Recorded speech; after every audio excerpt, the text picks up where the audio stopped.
Paz, igreja. Bem-vindo à MP Church. Eu sou um dos pastores desta igreja e quero te agradecer pela presença e também a todos aqueles que estão assistindo online e vão assistir depois mais tarde, tanto pelo Facebook ou também pelo YouTube. Eu tenho orado esta semana para cada um de vocês sobre esta mensagem, pedindo a Deus para que o Espírito Santo fale ao seu coração e possa achar realmente guarida na sua alma, no seu coração, com o que nós vamos trazer hoje. Porque muitas vezes nós estamos despreparados e desligados, mas eu orei para que o Espírito Santo possa fazer isso, e é só Ele que pode convencer, é só Ele que pode transformar. Amém? Você está com o coração aberto para ouvir a palavra de Deus? Glória a Deus. E eu oro para que o Espírito Santo leve cativa a sua mente para o lugar que deve estar neste momento. Este mês nós estamos pregando em série sobre o tema Atos 29, a igreja em ação. E sabemos que o livro de Atos tem somente 28 capítulos, mas Atos 29, a igreja em ação, é exatamente o que aconteceu depois do Atos 28 que Dr. Lucas escreveu. Então, tudo o que aconteceu na igreja de Jesus Cristo na face da terra está sendo escrito, está sendo divulgado, e se não está sendo escrito ou divulgado, pelo menos lá nos céus está sendo registrado, porque tudo que nós fazemos para Deus é importante e Deus se agrada disso. O pastor Marcos abriu a série falando sobre os 4 pilares da igreja primitiva, os 4 P's, né? Promessa, palavra, poder e pessoas. E na semana passada o pastor Suário nos trouxe uma poderosa mensagem falando sobre a igreja movendo através do poder do Espírito Santo. E ele mostrou como que a origem desse poder, mostrou a finalidade desse poder e por que nós devemos ser revestidos do poder do Espírito Santo para fazer a obra do Senhor. Então, todos nós precisamos ter a consciência de que para fazer a obra do Senhor nós precisamos de poder, precisamos de graça, precisamos de misericórdia do Senhor Jesus. E hoje eu tenho a alegria de trazer a palavra de Deus sobre o tema que já foi dito aqui pelos nossos ministros. Todo cristão é um ministro de tempo integral. Todo cristão é um ministro de tempo integral. E o meu texto está em 2 Coríntios, capítulo 3, verso 6, na nova versão transformadora, que diz o seguinte: Ele nos capacitou para sermos ministros da nova aliança, não da lei escrita, mas do Espírito. Então, quem capacita para nós sermos ministros é Cristo. Quem nos capacita é Deus, através do Espírito Santo, através da sua palavra. E a igreja primitiva entendeu esse segredo, o que realmente é um ministro. E precisamos hoje resgatar esse conceito do que é um ministro. O ministro cristão é um representante de Cristo, é um divulgador do reino de Deus. O apóstolo Paulo diz em 2 Coríntios, capítulo 5, verso 20, na NVI, portanto, somos embaixadores de Cristo, como se Deus estivesse fazendo o seu apelo por nosso intermédio. Por amor de Cristo, suplicamos, reconcilie-se com Deus, arrependam-se. Então, o embaixador é exatamente o representante legal de Deus aqui na terra. Tudo que nós fazemos para o seu reino, nós estamos fazendo através do direcionamento, da autoridade e do poder de Deus. Então nós não somos pregadores do Evangelho, não somos ministros, não somos testemunha, simplesmente sem uma capacitação, que o pastor Soares bem disse que nós precisamos. E o ministro é cada dono de casa, cada avó, cada trabalhador rural, cada motorista, cada limpador de casa. O ministro é um médico, um doutor, o ministro é um advogado, o ministro é uma pessoa que no seu ambiente ele é um embaixador, ele é um divulgador do reino de Jesus Cristo. Amém? Então, se você concorda com isso, pode dizer um amém? Amém. Glória a Deus. Então, ser ministro deve ser um estilo de vida. Ser ministro deve ser 24 horas conectado com o Espírito Santo, orando a Deus e buscando uma oportunidade para falar do Evangelho de Cristo. E Deus quer, e para efetivar, né? Antes, porém, eu gostaria para internalizar na sua alma, no seu coração, que você repetisse após mim. Eu sou um ministro de tempo integral. Glória a Deus. Que Deus sela isso aí. E os anjos digam amém. Para efetivar em nossas vidas, temos que ter uma experiência com Deus que vai nos permitir colocar em prática o que já sabemos da palavra de Deus. E você entende que nós já sabemos muita coisa da palavra de Deus. Nós sabemos até demais, só que não praticamos. Então nós precisamos de praticar e colocar em prática a palavra de Deus. E essa experiência, ela vai manifestar a sua fé em Deus, vai manifestar o poder de Deus através de você em outras vidas. E Deus quer usar a sua vida constantemente como ministro dele. Deus quer transformar cada um de nós em um ministro efetivo, como tinha na igreja primitiva. Todos eram ministros, todos divulgavam a palavra do Senhor. Um quarto da população mundial nunca ouviu falar uma vez sequer o nome Jesus. E nós nunca vamos avançar, alcançar o mundo atrás dos púlpitos, somente pregando aqui nos púlpitos. Nós nunca vamos alcançar isso.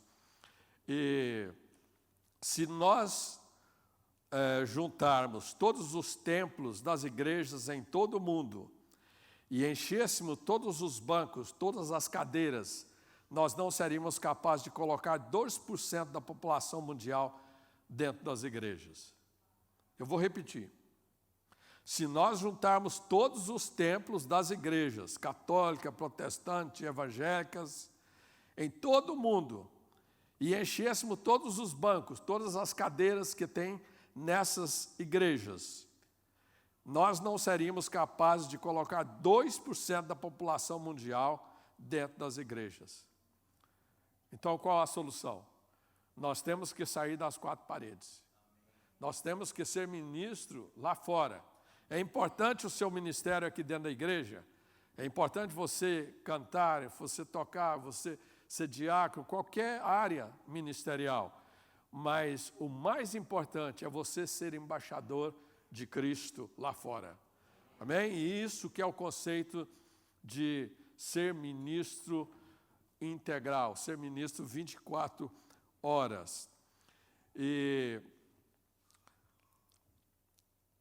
sabemos que em Efésios capítulo 4, verso 11 e 13, Paulo diz E ele designou, ele quem? Deus, né? Designou alguns para apóstolos, outros para profetas, outros para evangelistas e outros para pastores e mestres, com o fim de preparar os santos para a obra do ministério, para que o corpo de Cristo seja edificado, até que todos alcancemos a unidade da fé e do conhecimento do Filho de Deus e chegamos à maturidade, atingindo a medida da plenitude de Cristo. Cada ministério desse, né, pastor, evangelista, mestre, foi importante para a igreja primitiva e é importante para a igreja atual. É importante para nós sabemos disso.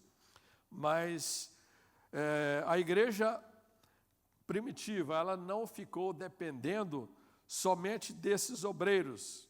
Ela entendia que cada crente era um ministro e tinha a responsabilidade de divulgar o nome de Jesus de pessoas a pessoas, de casa em casa. A igreja primitiva alcançou o mundo de então para Cristo. A igreja primitiva, ela foi até aos confins da terra. Há 2000 anos atrás, a igreja não tinha templos, ela não tinha carros, não tinha avião, não tinha rádio, não tinha televisão, não tinha computadores, não tinha celulares, não tinha a tecnologia que nós temos hoje.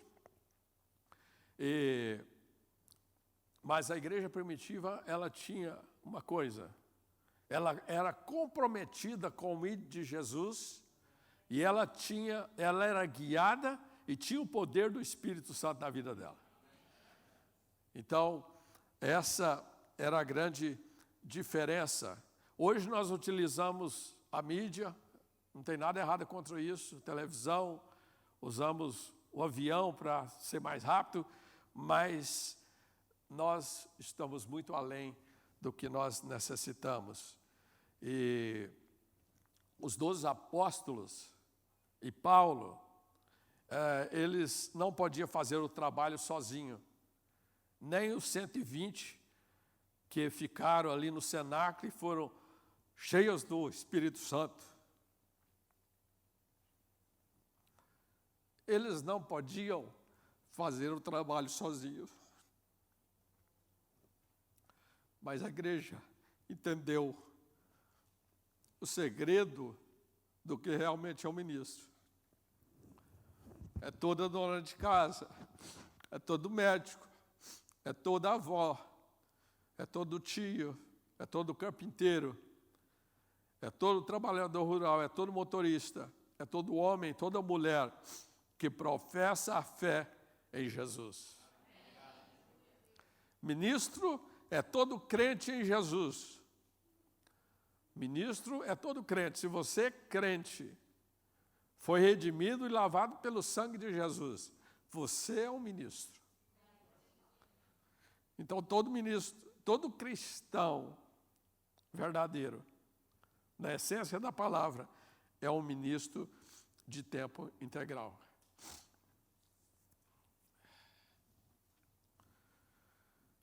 Obrigado, brother.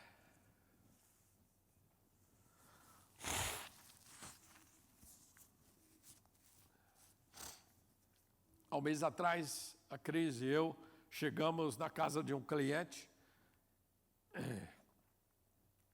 e ele estava lá.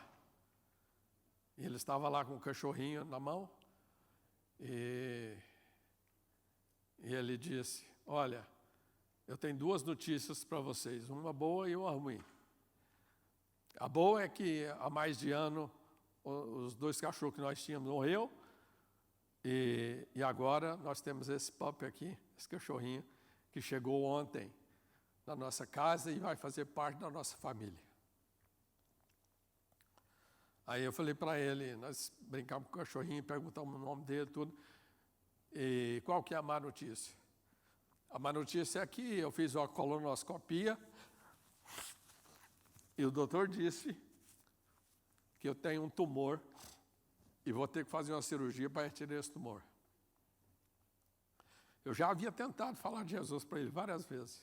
Ele sempre esquivava. Eu não sou muito religioso, eu não quero saber sobre isso. E ele disse, nas suas orações vocês se lembram de mim. Mudou, né? Aí eu disse para ele, não, nós vamos orar agora.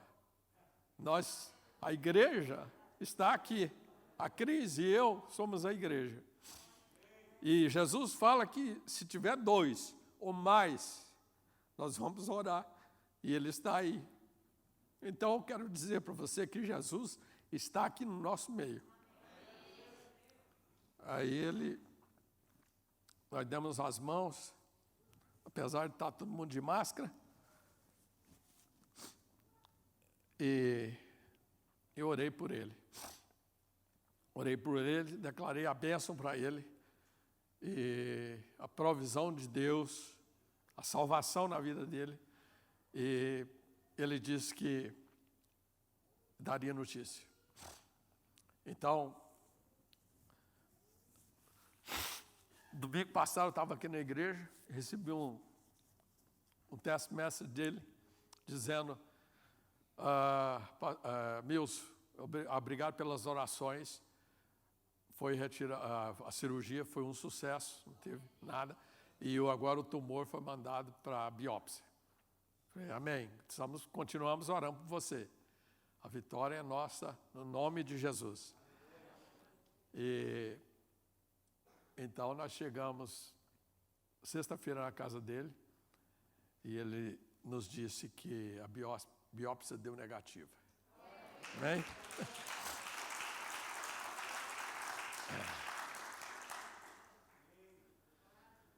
Então, nós podemos ser ministros em qualquer lugar.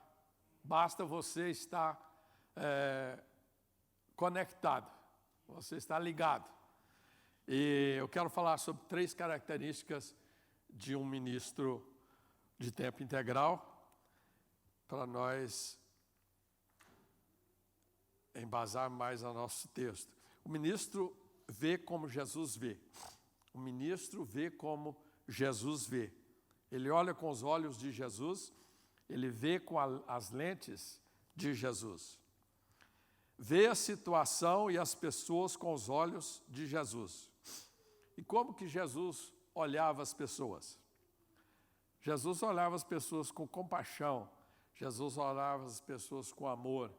E Jesus via nas pessoas não como uma simplesmente pecadora, alienada, drogada, um ladrão ou um assassino. Jesus via o que aquela pessoa podia se tornar. E nós devemos ver as pessoas da mesma forma que Jesus via as pessoas.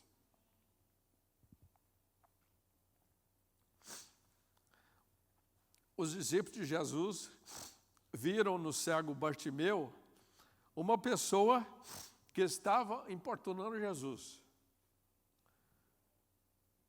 O cego Bartimeu, nós sabemos da história, Jesus ia passando, ele estava na beira da estrada, certamente alguém falou para ele, Jesus está passando. E ele gritou, né? Jesus, filho de Davi, tenha misericórdia de mim. Jesus, filho de Davi, tenha misericórdia de mim. E ele gritava cada vez mais alto, porque ele tinha uma necessidade. E ele sabia que Jesus tinha a solução.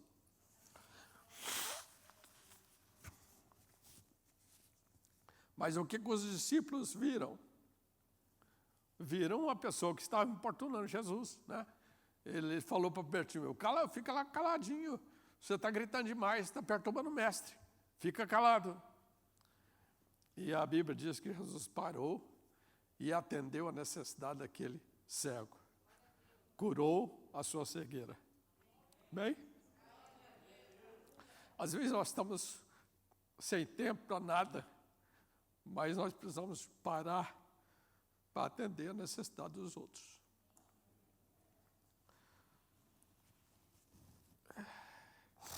Noutra ocasião, Jesus chamou os discípulos e disse para eles: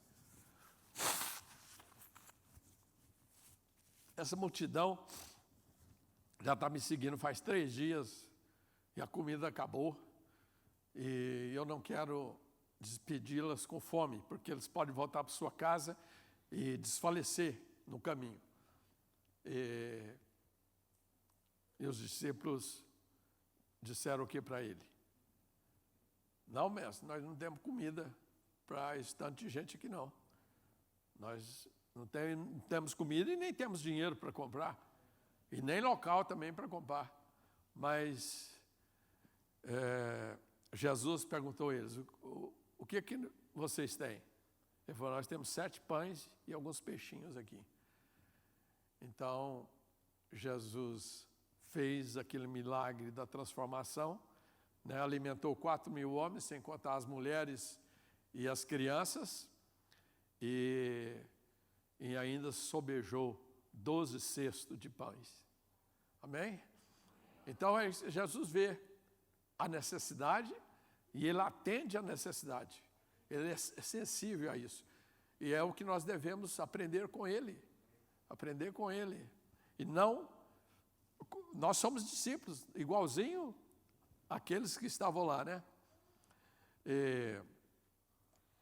Outro acontecimento que ilustra a necessidade de termos sensibilidade como Jesus é o caso daquela mulher que, quando Jesus estava lá na casa do Simão, o leproso, ia jantar, estava na mesa, preparando para jantar, e aquela mulher trouxe um vaso de alabastro e quebrou na cabeça de Jesus.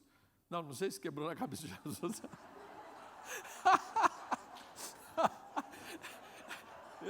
Eu sei que...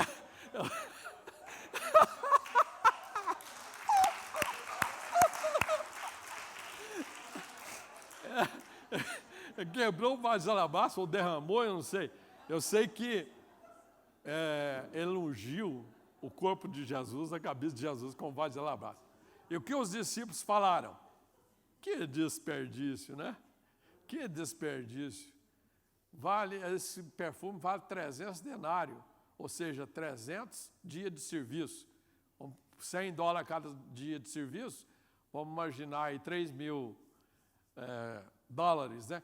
É um desperdício. Podia muito bem pegar esse dinheiro e ajudar os pobres. Mas eles não entenderam que aquela mulher estava ungindo Jesus para o sepultamento. Que Jesus estava sendo honrado para o sepultamento.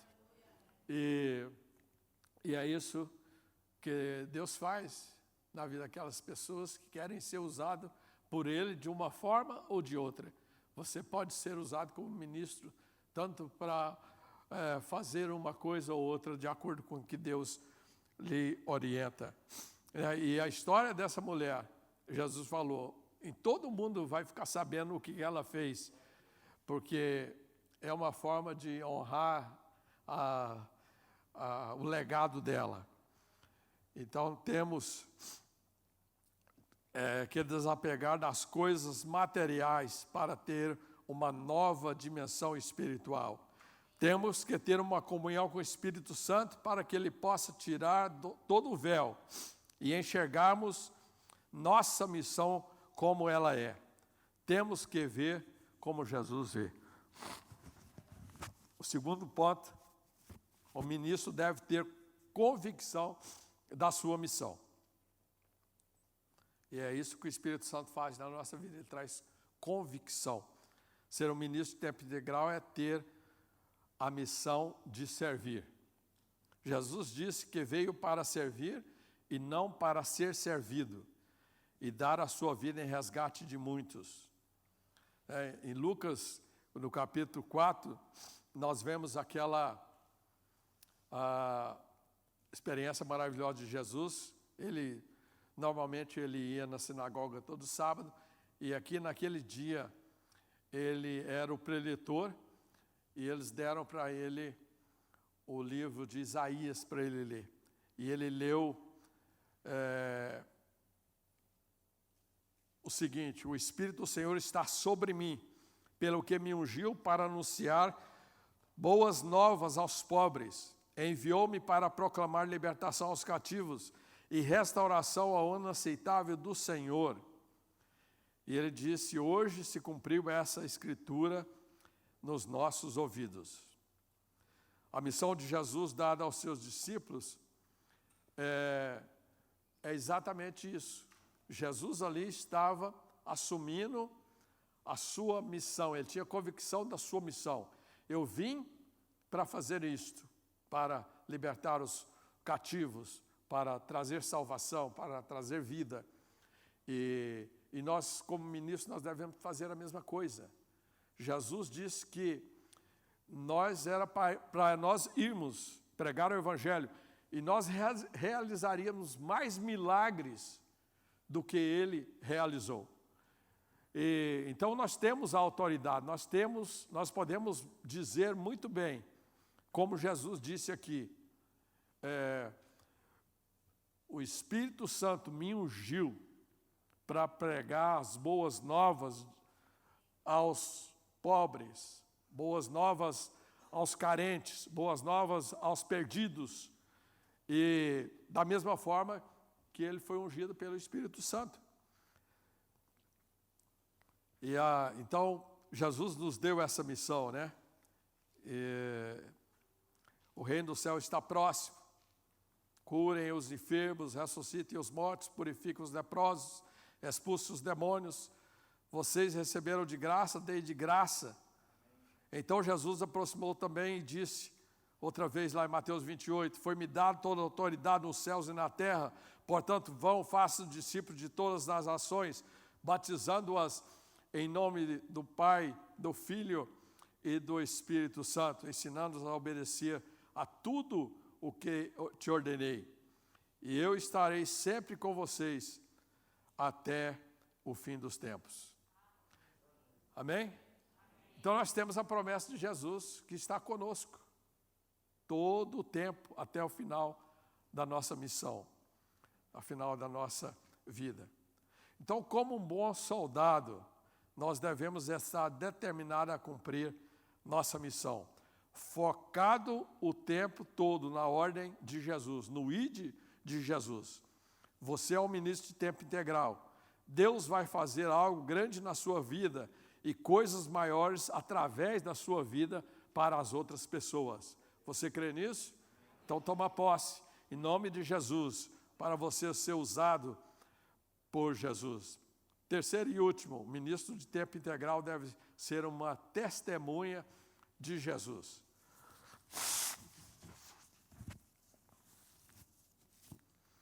Após a ressurreição de Jesus, ele ficou 40 dias dando instrução aos seus discípulos antes da sua ascensão aos céus. E Atos capítulo 1, verso 8, ele deu a seguinte ordem: mas receberão poder quando o Espírito Santo descer sobre vocês, e serão minhas testemunhas em Jerusalém, em toda a Judéia e Samaria, e até os confins da terra. Jesus não nos chamou para ser seu advogado. Jesus não nos chamou para ser seu juiz. Jesus nos chamou para ser sua testemunhas, testemunhar dele. O que é uma testemunha? Testemunha é uma pessoa que presenciou o ocorrido, o que aconteceu. Então, o que aconteceu com você? O que aconteceu na sua vida? Qual a transformação que Jesus fez na sua vida? Então, você tem que testemunhar. Você tem que falar do que Jesus fez por você. Ele não quer mais nada de você, ele quer que você testemunha.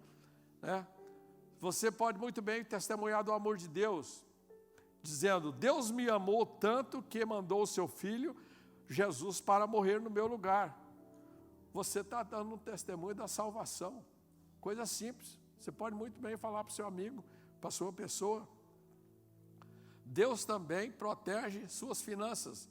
Você pode dar um testemunho desse, né? Você pode testemunhar sobre a proteção de Deus sobre os seus bens, principalmente se você devolve o dízimo para Deus, porque você tem a garantia da palavra de Deus que vai haver bênção na sua vida. Eu morei 5 anos em Belém do Pará, estudando processamento de dados na Universidade Federal do Pará, e como cristão eu congreguei na sede das Assembleias de Deus da 14 de março, e eu fui convidado para fazer parte do redatorial do jornal da igreja, o Estandarte, que foi o primeiro jornal das Assembleias de Deus no Brasil. E logo que comecei a escrever para o jornal, eles me deram uma comissão. O irmão Pedrinho, o diácono Pedrinho, tinha um testemunho para dar. E eles falaram, vai lá, faz a cobertura do irmão Pedrinho. Eu fui, encontrei o irmão Pedrinho e perguntei a ele o que tinha acontecido com ele. Ele me disse, eu fui ao Banco do Brasil retirar a minha aposentadoria e tirei o dinheiro, pus no bolso e fui atravessar a praça para pegar o ônibus para ir para minha casa. E de repente veio um camarada com uma faca na mão, pôs a faca na minha barriga e diz, passa todo o seu dinheiro ou eu coloco a sua buchada no chão. E ele como ministro de Deus, como servo de Deus, ele disse, o sangue de Jesus me repreende, me protege, e em nome de Jesus cai por terra esse seu intento. Só isso. E ele diz que a faca do camarada caiu no chão e ele ficou paralisado, congelado no tempo. Ele não saía nem se movia para lugar nenhum, parado. E uma praça cheia de gente, as pessoas foram chegando, perguntando o que aconteceu, e logo a polícia chegou e levou o meliante preso. Glória a Deus, amém? Deus protege as suas finanças. Deus guarda e protege você.